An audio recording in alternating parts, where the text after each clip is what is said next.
We are in Brno, Czech Republic, and this is my home climbing gym called Kotelna. And it's the place where I actually started training. It's almost 20 years old. It has been moving all over the city. This is actually the fourth place of its existence. It's always moving into a better and bigger place.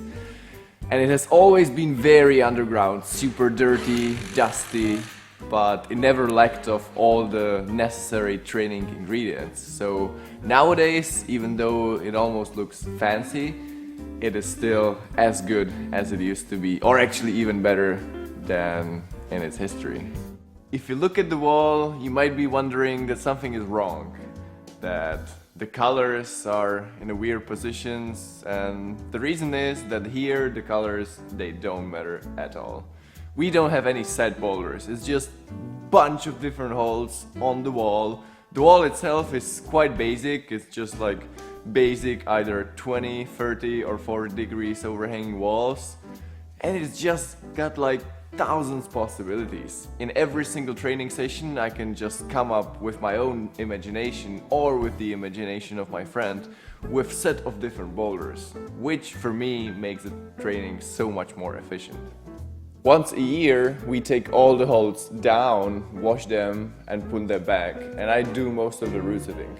If you root set in this way, it's very important to consider the fact in order to have within the same area bunch of different holes, such as small crimp, sloper and jug next to each other. Another important thing is not to have all the holes just horizontally, because in the real climbing you still have a lot of side pulls and underclings, and I actually think that side pulls and underclings are almost kind of more efficient to train. At the same time, if the root setting is really good, it's not really that difficult to come up with your own boulder, because the holes themselves just inspire you to choose this and this sequence of holes. It's really important to have all different kinds of holes within the same area. So here you can see there's a sloper, next to it is a jug, next to it is a small crimp, next to it is a pinch. And we also have different climbing holes from a different climbing era. So we've got super modern holes next to a hole which has at least 20 years old, which again has a different texture, and I think climbing only on the new age holes might not be good for skin. If you have the mixture, you can save your skin a little bit. Another training tool is a campus board. Campus board traditionally is about set of crimps set on the top of each other. So this is kind of like classical campus board.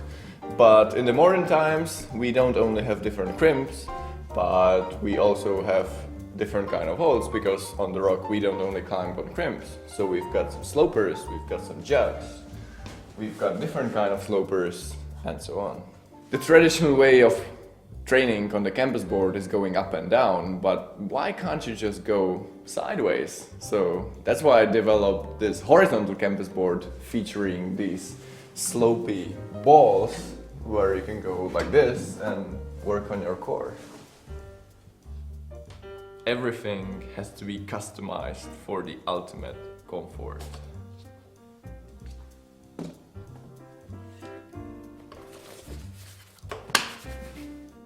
I don't really have to emphasize the importance of stretching and compensation for climbing, but I guess in every climbing gym there should be a place where you can stretch and relax after climbing. And even though I don't really feel like the best person to tell you what you should do for the better stretching, as I'm pretty sure you will find a bunch of person that will tell you what's good and what's bad.